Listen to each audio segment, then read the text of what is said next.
Hello, আসসালামু আলাইকুম। Surveyor আশিফুল Hasan সকলকে স্বাগতম জানাই আমার ইউটিউব চ্যানেলে।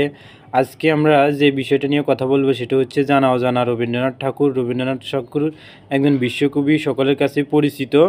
তো ওনার সম্পর্কে আমরা সবাই কম বেশি জানি, কিন্তু ওনার একটা বাড়ি আছে, একটা নিদর্শন আছে, সেটা হচ্ছে শিলাইদহ কুঠি বাড়ি। এই বাড়ি সম্পর্কে আজকে আমরা এই ভিডিওতে কথা বলবো। এই বাড়িটা হচ্ছে গোড়াই পার হয়ে এগিয়ে যেতে হবে, অর্থাৎ গোড়াই নদী পার হয়ে সামনে এগিয়ে যেতে হবে। নৌকা ঘাটে উঠে এগুতে হবে সরু পিচডালার পথ ধরে। পথের দুই ধারে মাঠ, ছোট ছোট গ্রাম, খালো চোখে পড়ে। এসব ডিঙ্গিয়ে শিলাইদহ মূল রাস্তা থেকে কয়েকশো গজ উত্তরে বিশ্বকবি রবীন্দ্রনাথ ঠাকুরের স্মৃতি বিজড়িত কুঠিবাড়ি। দূর থেকে চোখে পড়ে না, অতি কাছে পৌঁছে সামনে তাকালেই ইট লাল রঙের অভিনব এক দালান। এই দালান জুড়েই কবির স্মৃতি এখনও বিস্তৃত হয়নি।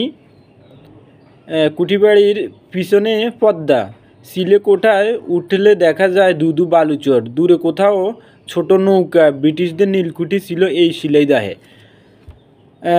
আর ঠাকুর পরিবারের কাছারি বাড়ি, কেননা জোড়াসাঁকোর ঠাকুরেদের জমিদারি ছিল এখানেও। 1809 সালের কবির পিতামহ ক্রয়সূত্রে এই জমিদারি মালিক হন। ঠাকুর পরিবার 33 বিঘা জমির উপর এই কুঠি বাড়িটি প্রতিষ্ঠিত করেন। 1990 সালে কবি রবীন্দ্রনাথ ঠাকুর পদ্মা আর গড়াই নদীর মধ্যস্থলের জমিদারি তদারকির জন্য এই কুঠি বাড়িতে বসবাস শুরু করেন। আপন করে নেন শিলাইদহকে, শিলাইদহের মানুষকে, আর ইলিশ খ্যাত প্রদত্ত পদ্মাকে। কবির কাব্যচর্চা, লেখালেখি সব কিছুতেই এই বিষয়গুলি স্পষ্ট হয়ে ওঠে। একদিকে গড়াইয়ের স্রোত, অন্যদিকে পদ্মার গহীনে কবিতার কাব্যভাণ্ডারকে সমৃদ্ধ করার জন্যই কুঠিবাড়িকেই বেছে নেন। সোনার তরী, চৈতালি, খনিকা ছাড়াও উল্লেখযোগ্য সব কাব্যগ্রন্থের চরণ এই কুঠিবাড়িতে বসেই কবি সাজিয়েছেন। শিলাইদহ ছেড়ে তিনি কলকাতা গিয়েও কুঠিবাড়ির কথা বলেছেন, স্মৃতিচারণ করেছেন। রবীন্দ্রনাথের এই কুঠিবাড়ি এখন সরকারের প্রত্নতত্ত্ব বিভাগের কর্মচারীরা তাদের তদারক করেন। কুঠিবাড়ির দায়িত্বে কোনো কর্মকর্তা নেই, পিয়ন, মালি এরাই রবীন্দ্রনাথের স্মৃতি রক্ষায় দায়িত্ব নিয়েছে। কবি সম্পর্কে এদের ধারণা আলো আধারের মতো, যে কারণে পর্যটকদের কৌতূহল, প্রশ্নের উত্তর সহজে পূরণ হয় না। তারপরও কবি প্রেমিক শত শত মানুষ কুঠিবাড়িতে আসেন, রবীন্দ্রনাথে হারিয়ে যান। রবীন্দ্রনাথের কুঠিবাড়ির মতোই সামনে বিরাট বাগান, বাগানের ঝাউ বৃক্ষ কুঠিবাড়ির ছাদ স্পর্শ করতে চাইছে। তিনতলা এ কুঠিবাড়ির স্থাপত্য শৈলী অনেকটা প্যাগোডার মতো, ঢেউতলা, দক্ষিণমুখী। দক্ষিণে প্রবেশ দুয়ার। দক্ষিণ বাড়ির কক্ষে কক্ষে সাজানো রয়েছে কবির লেখার চেয়ার টেবিল, দুটি পালকি। কবির যে বোটে বসতেন সেই বোটের চপলা আর চঞ্চলা। একটি ঘাস কাটার যন্ত্র, আর রয়েছে কবির নানা বয়সের ছবি, হাতে আঁকা ছবি, আলোকচিত্র, পুষ্প ছিটানো কবির মরদেহের ছবি, শান্তিনিকেতনের ছবি ছাড়াও বেশ কিছু দুর্লভ ছবি, কবির হাতে আঁকা কবিতার ছবিও কুঠিবাড়ির দেওয়ালকে ফুটিয়ে তুলেছে। শীতল পাটির উপর প্রেমে আটা এই ছবিগুলো পর্যটকদের দৃষ্টি আকর্ষণ করে। তিনতলার ছাদের সিঁড়ি নড়বড়ে, উঠতে নিষেধ আছে। তারপর কেউ কেউ উঠেন, নদী দেখেন, শিলাইদহ দেখেন। কুঠিবাড়ির সামনে রয়েছে কয়েকটি চায়ের দোকান আর সরকারি একটি রেস্ট হাউস। প্রায় সময় রেস্ট হাউস তালা বন্ধ থাকে।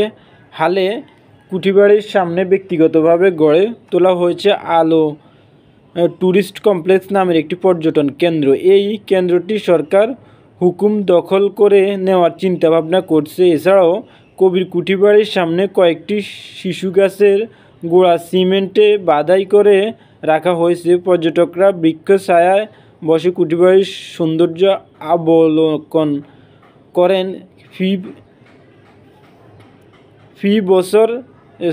প্রত্যেক বছর 25শে বৈশাখ এখানে মেলা বসে। তখন হাজার হাজার লোকের সমাগম হয়। কুঠিবাড়ির আশেপাশে খাওয়া দাওয়ার কোনো ব্যবস্থা নেই। চা বিস্কুট ছাড়াও ঐতিহাসিক কুঠিবাড়ি যেতে হবে কুষ্টিয়া শহর থেকে গড়াই ঘাট পর্যন্ত রিক্সা, ভ্যান, স্কুটার কিংবা ট্যাক্সিতে ঘাট পার হয়ে ভ্যান কিংবা নসিমন গাড়িতে সিলাই দেয়। আমি ব্যক্তিগতভাবে কুঠিবাড়ি প্রদর্শন করেছি। আমি একবার কুষ্টিয়া গিয়েছিলাম, তখন আমি বিশ্বকবি রবীন্দ্রনাথ ঠাকুরের কুঠিবাড়ি প্রদর্শন করেছি এবং ভিতরের অংশও দেখেছি। আমি যখন গিয়েছিলাম তখন এটার কিছু কাজ চলমান আছে। ভিতরে গেট দিয়ে প্রবেশ করলেই ঠিক বাম পাশে বিশাল বড় একটা পুকুর রয়েছে। পুকুর ঘাটে বসেই কবি কবিতা লিখতেন। তারপরে ওইখান থেকে পদ্মা নদী পিছনে দেখা যায়, গড়াই নদী দেখা যায়। তো এই সুবিশাল নদীর নদীর মোহনায় বসে কবি কবিতা লিখতেন এবং এই শিলাইদহ কুঠিবাড়িকে তিনি অত্যন্ত পছন্দ করতেন। এটা আজও বাঙালির জন্য একটা ঐতিহ্য নিদর্শন। তো সকলকে স্বাগতম জানাই যারা বিশ্বকবি রবীন্দ্রনাথ ঠাকুরকে ভালোবাসেন, তারা শিলাইদহের কুঠিবাড়ি পরিদর্শন করবেন। আমি সার্ভেয়ার আসিফুল হাসান যে তথ্যটা দিয়েছি এটা অথেন্টিক এবং এটা সত্য। আপনারা আশা করি শিলাইদহ কুঠিবাড়ি পরিদর্শন করবেন, আমার জন্য দোয়া করবেন আরও যাতে করে ভিডিও তুলে ধরতে পারি আপনাদের কাছে। তো ভালো থাকবেন সবাই। যদি ভিডিওটা ভালো লাগে তাহলে লাইক করবেন, কমেন্ট করবেন, শেয়ার করবেন, পোস্ট করবেন। আশা করি সকলে কাছে থাকবেন, পাশে থাকবেন। ইতি সার্ভেয়ার আসিফুল হাসান।